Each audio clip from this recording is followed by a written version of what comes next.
Now you can smell it? Yeah.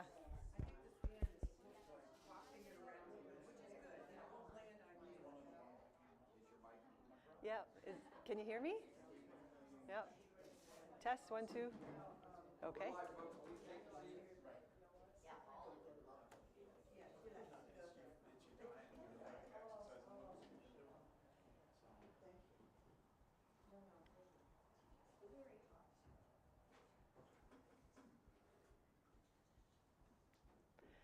Good morning, everyone. Hi. That was nice. I'm Reverend Catherine Lauber, and today is Tuesday, August 6th, and this is the second lecture at Freiburg New Church Assembly. And the topic of my talk today is the T triangle. And what I'm hoping to share with you today is a practical model for mental and spiritual growth. So our theme this week is the Swedenborg's analysis of the human psyche, which is a really big topic. And it's something that I have actually trained and studied in. So prior to coming to Freiburg New Church as the minister, I trained and became a psychotherapist.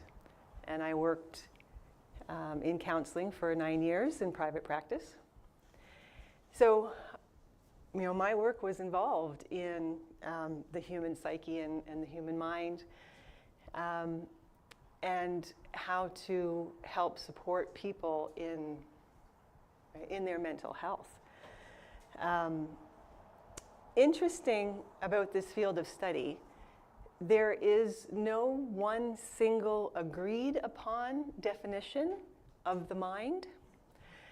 And so you have an entire field of study in psychology that doesn't agree on what it is that we are studying, doesn't agree on what it is that we are trying to support. But in my work, I of course used a lot of Swedenborg's ideas around the mind because, honestly, Swedenborg's work is full of it, full of these ideas of the mind and the psyche. And so I utilize these concepts just as a matter of course in the work that I did. One of the main ideas, of course, was it's already been brought up many times, the idea of this triad of love, wisdom, and use. This is our Swedenborgian trinity, and as Hugh said, that when there's three, it's holy. And utilizing this idea alone was one concept that helped to shift people out of what often was the case.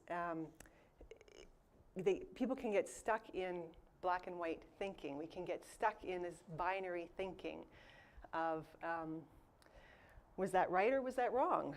Am I good or am I bad? Did this person, say the right thing or the wrong thing, right? And when we look at things in just that kind of narrow black and white focus, we get really stuck. There's always a third way, right? There is always a different perspective that we can look at things, that we can address things. And just bringing in that one concept of, okay, so what's the third option here? Whatever the situation may be, often could get people unstuck and shifted. And so this idea of love, wisdom, and use came up many ways and in many cases. And it's the backdrop. It was the backdrop of a lot of the work that I did. Now, coming back to the mind, in preparing for this lecture today, and I was like, what am I going to talk about? Swedenborg's analysis of the human psyche in 30 minutes, because you could just go on forever. And knowing that in the field of psychology, there's no single definition, I went online to some of the resources. And I'm going to tell you what I did, because for those of you who are at convention, how many people were at convention this year? Okay, right. So you would have heard the keynote speaker. And this concept is still blowing my mind, what he said, that in the next decade, Dylan Hendricks was the keynote speaker, he's a futurist. He said in the next decade, there will be more AI bots than humans on the planet. And we're not going to know the difference. And I was just, and that concept has just, I'm like, wow, that's mind-blowing to me. AI bots, when we're not going to know the difference. And so I've been thinking a lot about this. Now, then going back to preparing for this lecture, one of the resources that I use is the New Church Bible Study website, New Christian Bible Study website. There is a chat bot on that website. So some people are nodding. So I typed into the chat bot, and it's a Swedenborgian site, specifically Swedenborgian, what is the mind? And this is what came up in like a split second. So Becky, the slide, I'll put it up on the slide. In a split second, the bot took all of Swedenborg's writings that have been programmed in there and came up with, according to Emanuel Swedenborg's writings, the mind is the essence of a person, encompassing all the constituents of their will and intellect. The mind is the spirit of a person, and the spirit is the person. It is through the mind that a person's will and intellect operate, with the first elements existing in the brain and the derivative elements in the body. Wow. Right? Okay. This could be helpful having a bot. Right? Wow, right? Like just condensing. So in a split second, in less than a second, condensing this whole body of work into a few sentences.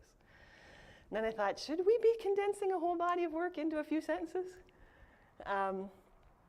And also, almost every one of those words has a whole meaning in itself, right? And part of what I think New Church people is part of what we are called to do is to really understand what it is we're talking about, and understand, and not just with our minds, but with our hearts. Okay, so what does this mean for me, and how does this work for me and in my life? And so I'm going to try and dig into just a couple of concepts and how that can be useful and helpful to you. But I thought this chatbot thing is going to be something that we're going to need to be thinking about, talking about, and working with and working into in the future. So next slide, please. One of the writings that was cited, True Christianity 397, there are two faculties that constitute our life. One is called the will and the other the intellect, and they are distinct from each other, yet they were created to be one. When they are one, they are called the mind. Therefore, they are the human mind, where all of our life has its first beginnings, and from which life then comes into our body. So Swedenborg's idea of the will and the intellect, or the understanding, they can be put onto our chart here as the will is relating to love, and the intellect as relating to wisdom. And that when these two are one, they constitute the mind.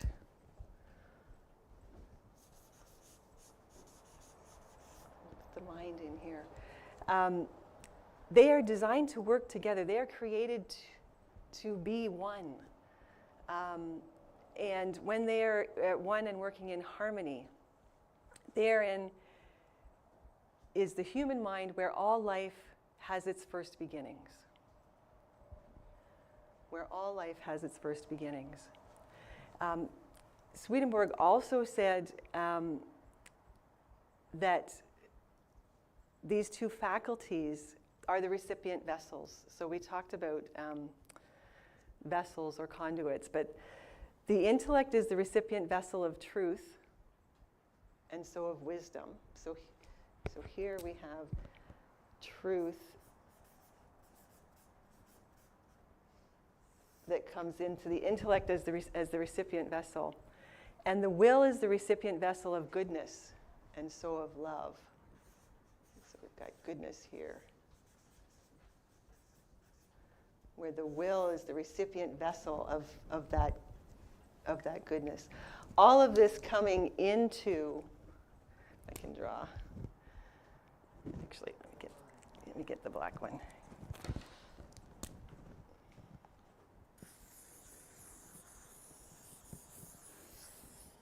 There's my little person. I don't know if that looks like a person. Oh, that's a person.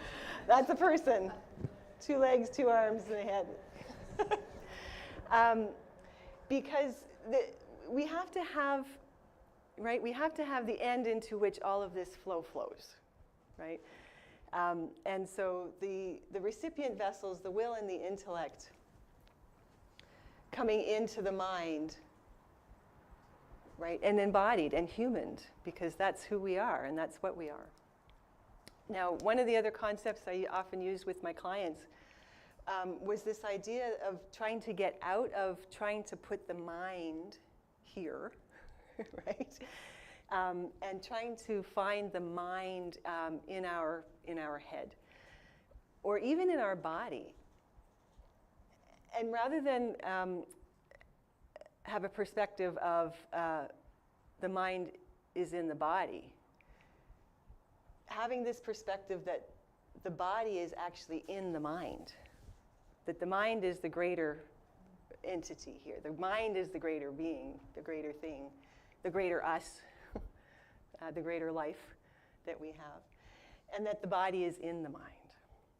And so shifting that perspective also helps to address some of our kind of challenges, some of the mental health challenges that my clients were facing, anxiety or depression or panic. Because we are the recipient vessel, right? Like, and conduit, because it all flows in and has to move out. This use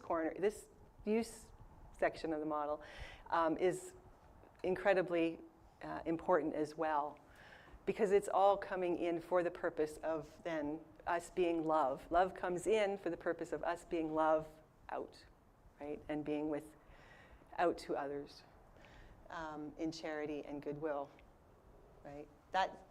And when this is working together, right? So Swedenborg said when they are one, the will and the intellect working together, goodness and truth married as one, that's the mind, and that's where our life comes from. Okay, are you with me so far? Okay, all right. Another thing Swedenborg notes is that the will and the intellect also constitute our spirit. So the mind spirit is also kind of,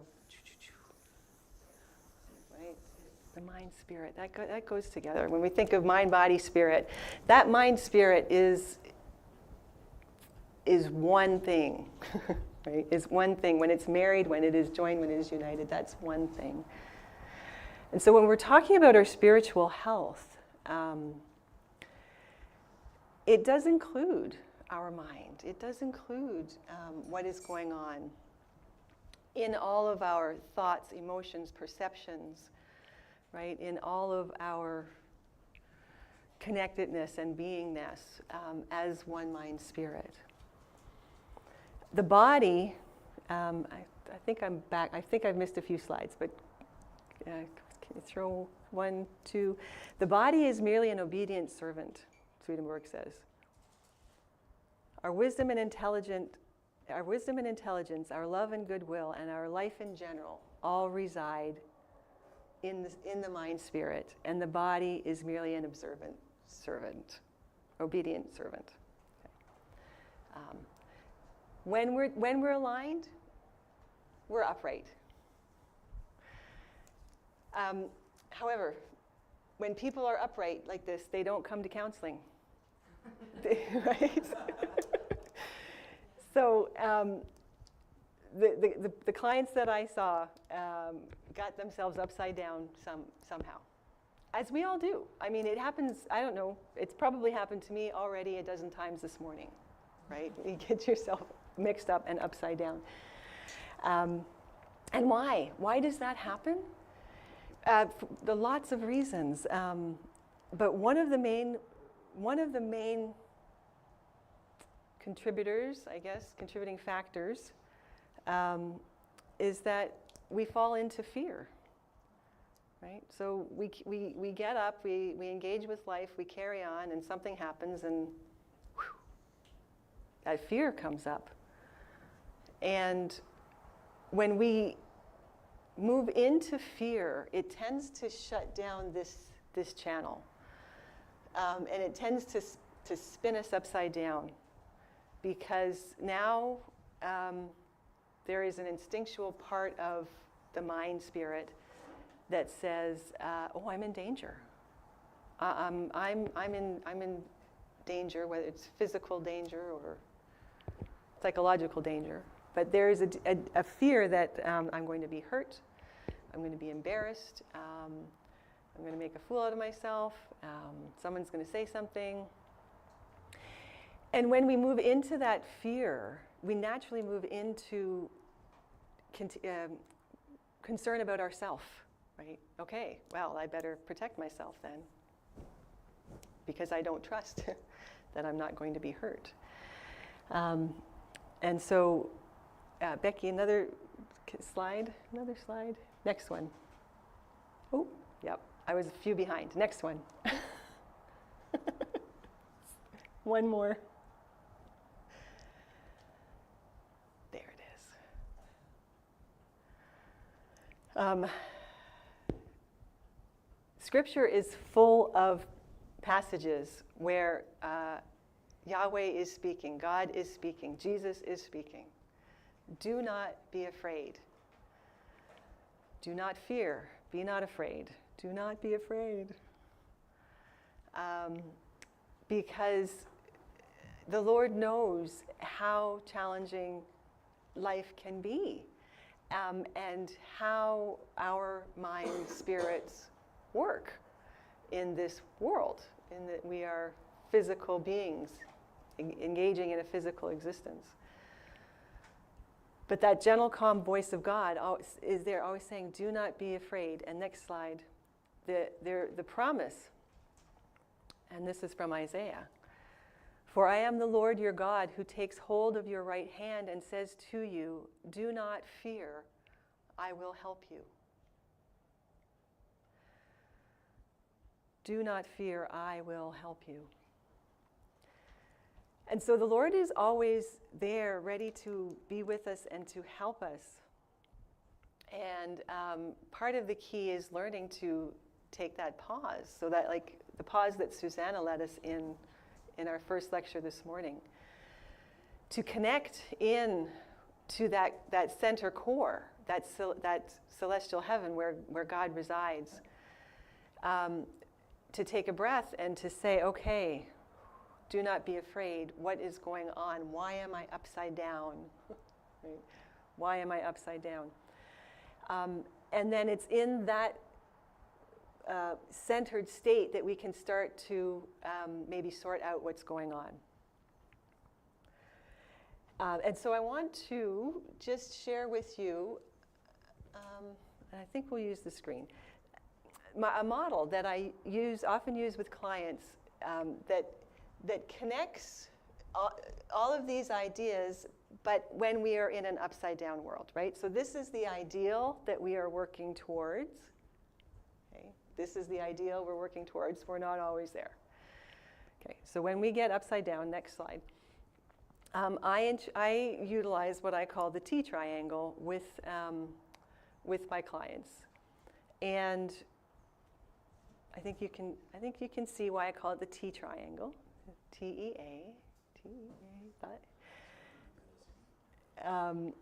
This is a connected version of this, but it's flipped, right? Because again, this is the ideal. So when we're operating at the ideal, we're right side up. When we are upside down, it's flipped. And the top of the triangle are our thoughts. And what we know is that what we think also affects how we act and how we feel. There's an active connection between all three corners of the triangle. Our emotions, how we feel, affect what we think and do, and our actions in the world, what we do, affects how we think and feel. So let me kind of walk you through how to use this triangle when your world is when you're upside down. One of the first things that we might notice is that it's usually along the bottom axis, right? We'll either notice an emotion or an action that is causing us distress. So for example, an action. I might be walking around my house in and out of room to room, into this room and then out of that, and then into the next room and into the kitchen and open the fridge and then close the fridge and then walk into the living room and then up the stairs and then down the stairs. I'm not sure I'm not the only one who's maybe done that. And so at some point, recognizing, okay, why am I pacing, basically? I'm pacing around the house. Noticing that my actions are a little signal that I might be a little bit upside down, okay? So then I get out a piece of paper and draw a triangle and go, okay, so what's going on here? My actions. Well, I'm walking around, pacing around from room to room to room. What's going on? If I can pause for a moment and get in touch with that center, with that core. First of all, with the feelings. I might just give myself a little bit of space and go, wow, I'm actually feeling quite anxious. Wow, okay. My heart is pounding, I'm feeling anxious, my thoughts are racing. Yeah, I'm feeling anxious. Interesting. Just acknowledging the emotion and naming it can help kind of take some of its power away. Okay. And there's always a thought behind it because all the corners of the triangle are all connected. So this is where the ego mind comes in, right? That rational mind, that less than loving divine mind that has thoughts that are telling us things. First of all, let me just clarify, thoughts are not facts. Okay. So thoughts are not facts, right?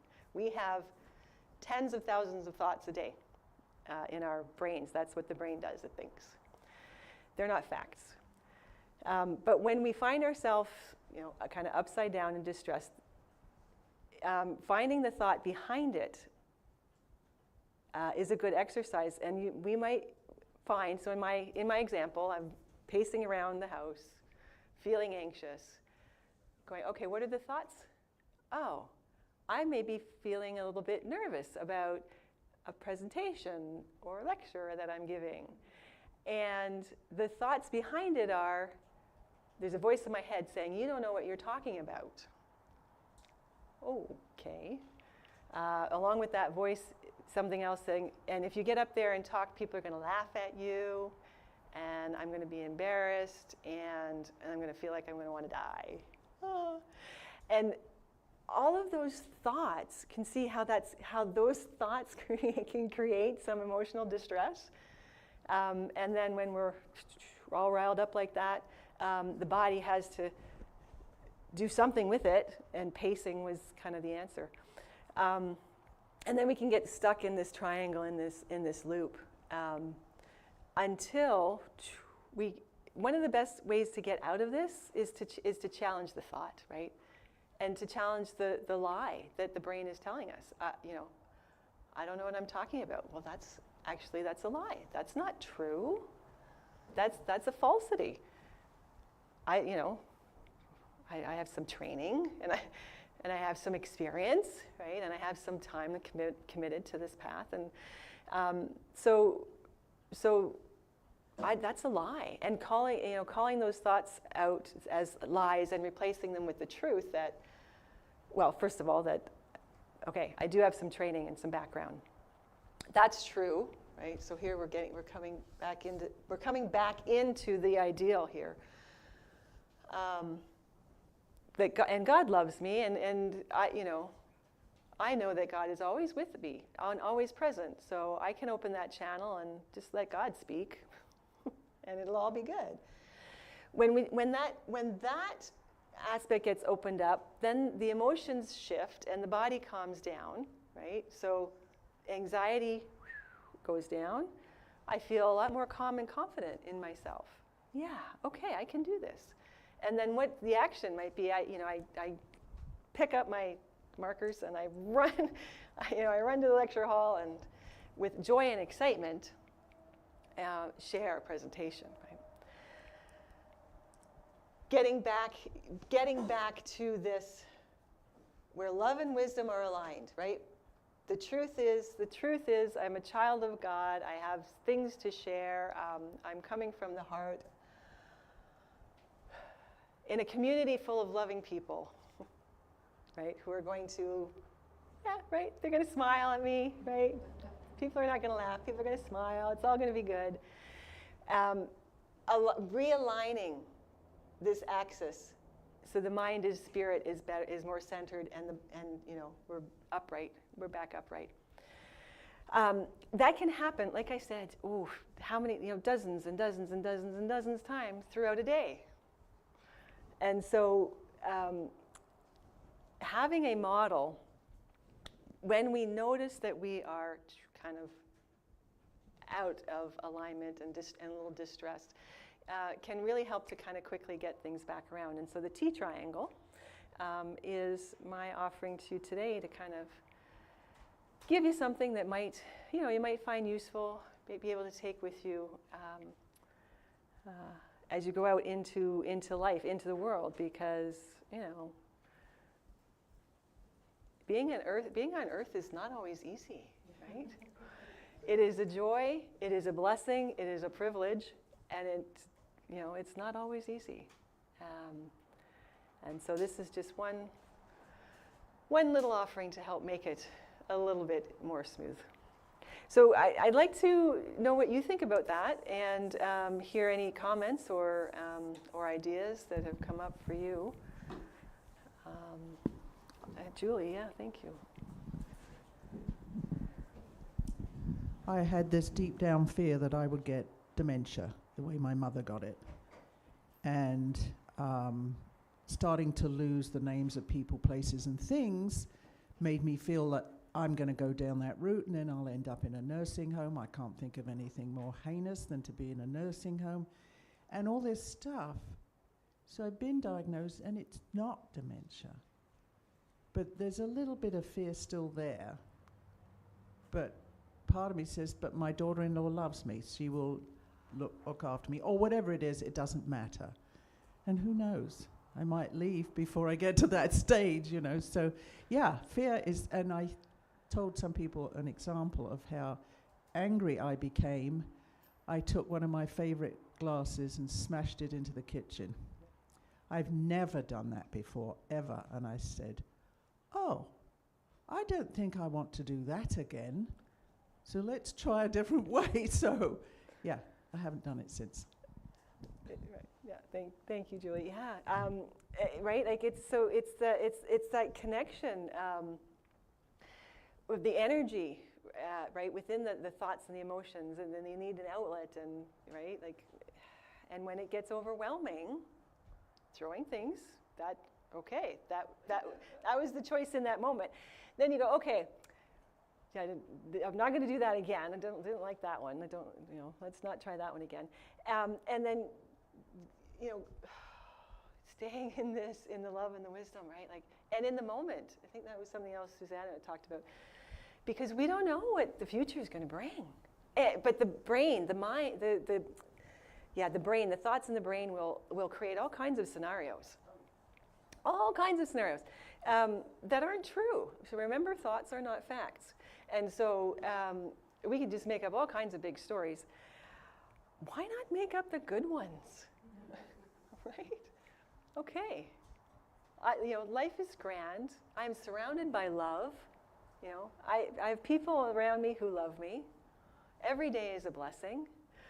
Okay, let's try and move forward from there. Susanna.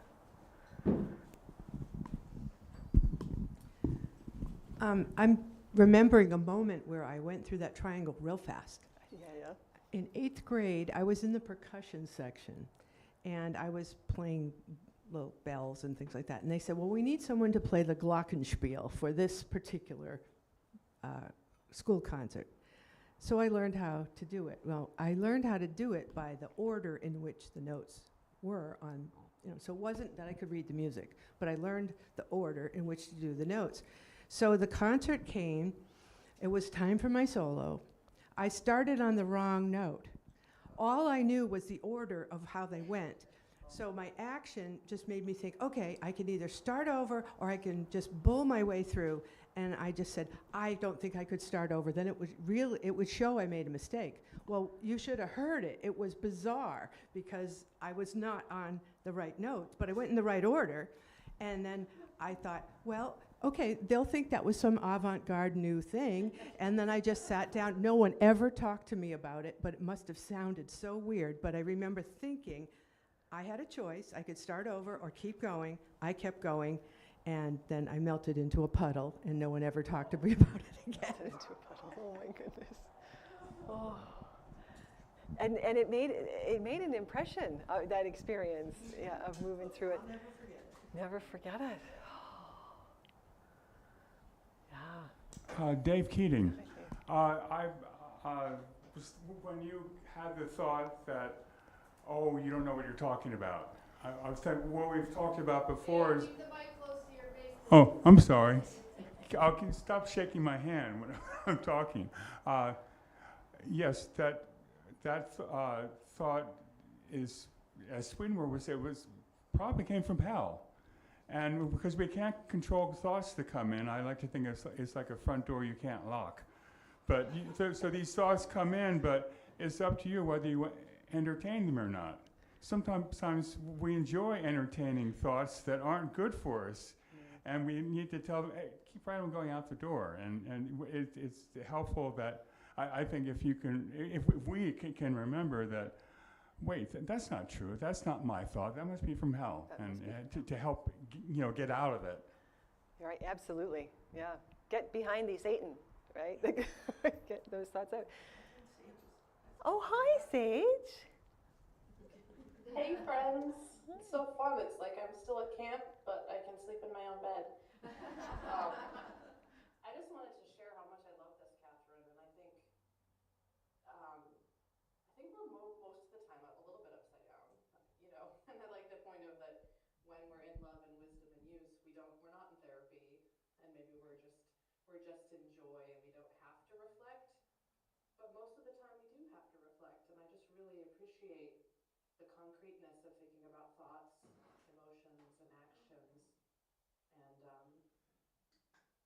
naming them and being in them and being aware of them. And maybe for me, the place that love comes in is to just have a loving attentiveness towards whatever's going on, and the powerful way that can change a circumstance. So I just thank you so much for your model. It's beautiful. Let me share another example, because this happened recently. I ordered a mini fridge. Ordered a mini fridge for the parsonage. We needed a little bit extra fridge space, and I found one online on sale, the correct size, and I ordered it, and along with a couple other things. And the shipment got put together and it said, okay, delivery is on Monday. Great, it's going to be here. But it was only the other items that were shown to be processed and shipped. The fridge was sitting processing, I think was the word. It was the order was not coming together. It was just processing. So the fridge was not coming.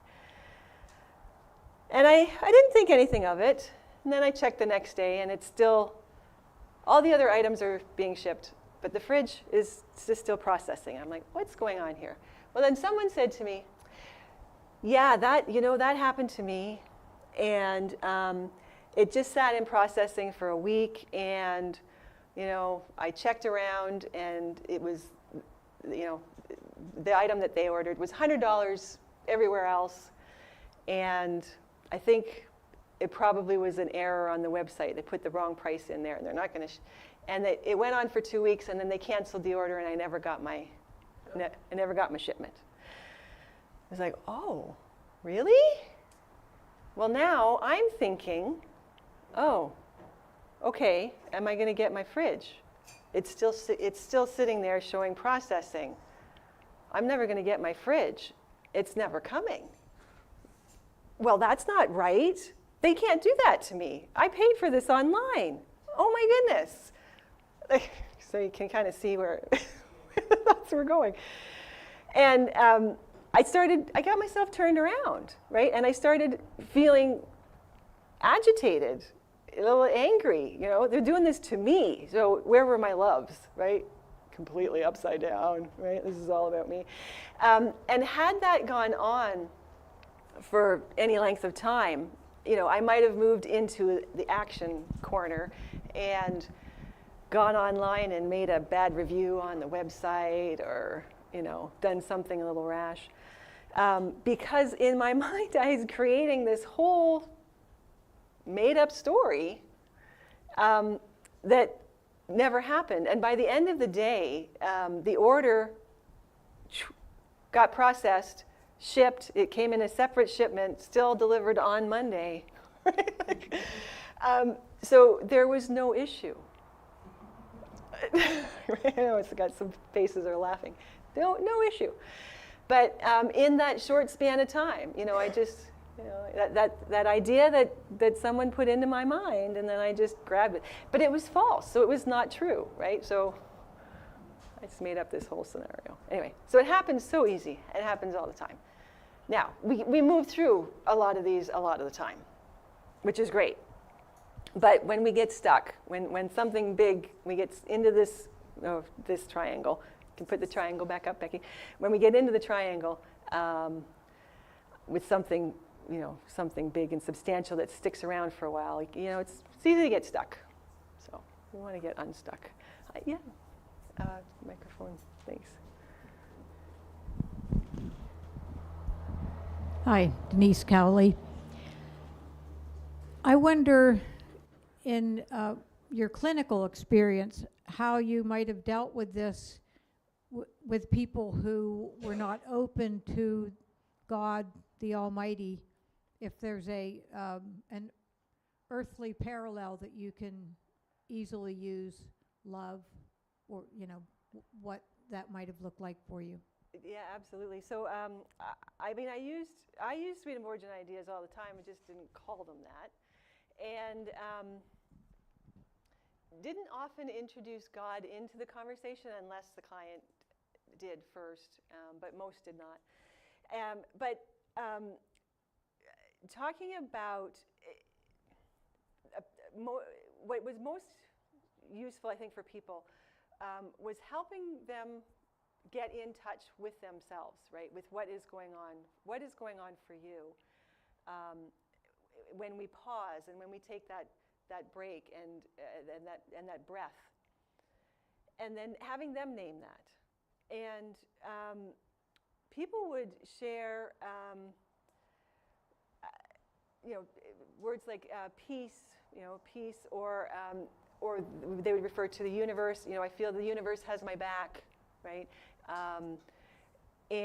Or a person, a specific person in their life would come to mind, and they'll think, well, I'm just thinking about my child, parent, sister, sibling, who said this one nice thing or made this wonderful gesture to me, and then I felt that everything was going to be okay, right? So they shared their own experience of love, their own experience of love, and how they understand that and experience it, and and that's that. And then that's what we used, and that's what we went with.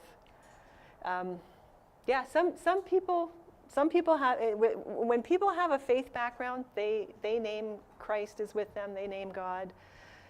They name Jesus, as being with,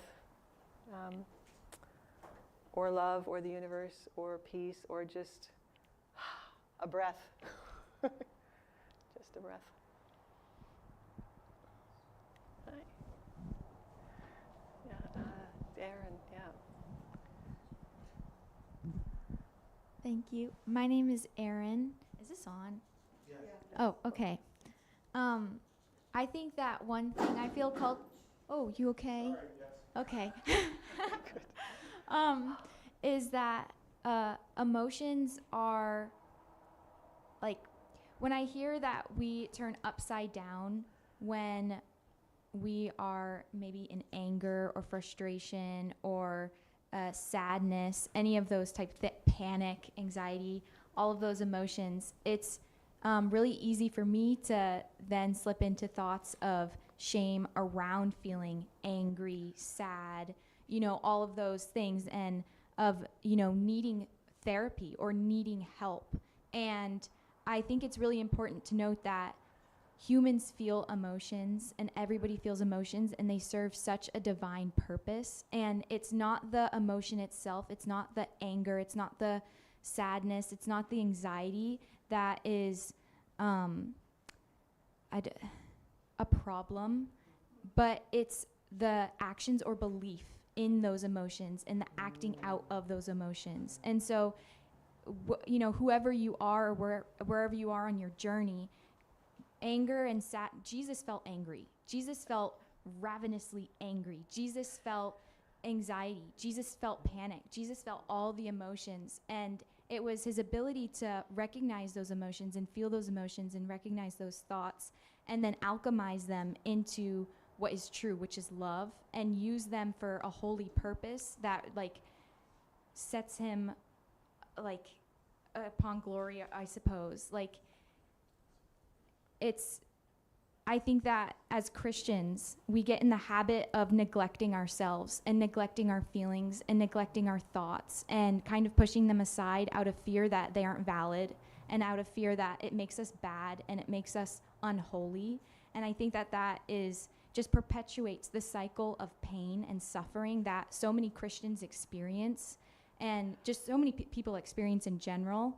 And it's really important to recognize that the whole upright aspect of this is, recognizing what we are feeling, which is what you were completely saying, pausing and recognizing what we're feeling and recognizing our thoughts and feelings and honoring them and taking a moment to find peace or hold the peace within ourselves and not act out those just vicious thoughts or, uncomfortable thoughts that are cycling through us and not believing in them. Thank you, Erin. Oh, yeah, go ahead, Elise. Elise, I just wanted to tag along with that I think I get in my head about that the goal should be to stay upright. And so I'm having to constantly remind myself that is not the goal. We're constantly doing cartwheels, and in a cartwheel to get to the end, to do that, in gymnastics, they do cartwheels. And to get to the final pose, they have to go upside down, and we have to go upside down to come back up again. And it's that constant turning. Yeah, well, thank you. Go ahead, Lee, in a second. But thank you both for those beautiful words, because you're both absolutely correct. This is, right, our thoughts, emotions, our ability to act out in the world, these are divine gifts, right? This is the divine gift of being human. All of the experience that we have on this earth, which we're here for just such a short time to have these experiences. And so if we can engage with and embrace the full experience without labeling it while doing those cartwheels. Right? So knowing that, okay, and when I am connected and receiving in alignment, right, that influx, I feel better. And then, you know, I express that out in stronger, loving ways. And then everybody around me feels better. And then we create heaven on earth. We really do, right? So thank you both for your comments. Lee, yeah. Okay. I'm going to tag on to Erin. That in my own life, but also in my coaching, so many people come in the upside down, correct. You don't get people who are feeling really good and positive. I call it survival mode. So when people are in survival mode, that's when you, but, and we feel, and I'm going to say myself too, we feel, oh, I shouldn't be feeling bad. I shouldn't be feeling guilt. I shouldn't be feeling fear. You know, I should always be happy and positive. We were given these emotions so we could evolve and move forward. If we were not afraid, if we did not grieve, if we did not, we would not be here because we would have been eaten, or we would have, right? So we have to have these emotions, and just to acknowledge them, as we've all been saying, you know, to acknowledge them, like, oh, I'm feeling fear right now because that beast was chasing me, you know, and now you like, whew, now you feel relief that you survived, move on, and grief that you've lost the person who didn't run faster than you, and they were eaten by that beast. You know, we have these emotions, and we have to acknowledge them, and that they were given to us for a reason, and then move on. Just to catch everybody up, my lovely wife is referring to the fact you don't ever have to outrun the bear. You just have to outrun the slowest person in your party. Roxanne, behind you, David, yeah. I think of emotions not as good or bad, but simply as informative. That's all they are. They're informative. Informative, yeah. And I'd like to expand upon that a little bit because I get the question quite a bit. Can I be angry with God? And I said, absolutely. Because to be angry with God means you're still in relationship with God. And when you're not having emotions towards God, whether it's joy, whether it's anger, whatever it is, you're not really in relationship. So as long as you feel something, you're in relationship. And I just want to, I had such a weird epiphany when my mother died. You know, we went through the process of, she died of cancer. And at the time, I was a graduate student, and I was doing a PhD thesis about certain areas of cancer. And I was witnessing it taking place in my own family. After I had gone through my own personal experience with ovarian cancer. And so, but when it came to my mother, I discovered it was easier to have cancer than to watch someone you love have cancer. And I had all these fears that she was going to die, you know, and really concrete things were going to happen along the path to her death. And all evoked kind of a fearful response. But one day I was in the lab, and I got the call that my mother had died. And I was just so grief-struck. I absolutely was so grief-struck. But at the same time, I realized I was free of my fears. So I still am examining that, and that happened maybe 20 years ago because this, you know, being caught up in intense grief, but at the same time, you know, her death finally brought me to a place where I could be free of my fears. So, yeah. Thank you. If our fears do come true, that also means you're free of those fears. Thank you, Roxanne. Thank you for that. I think Trevor has the last word. We're at time. Well, okay, well, thank you all very much. Have a great afternoon.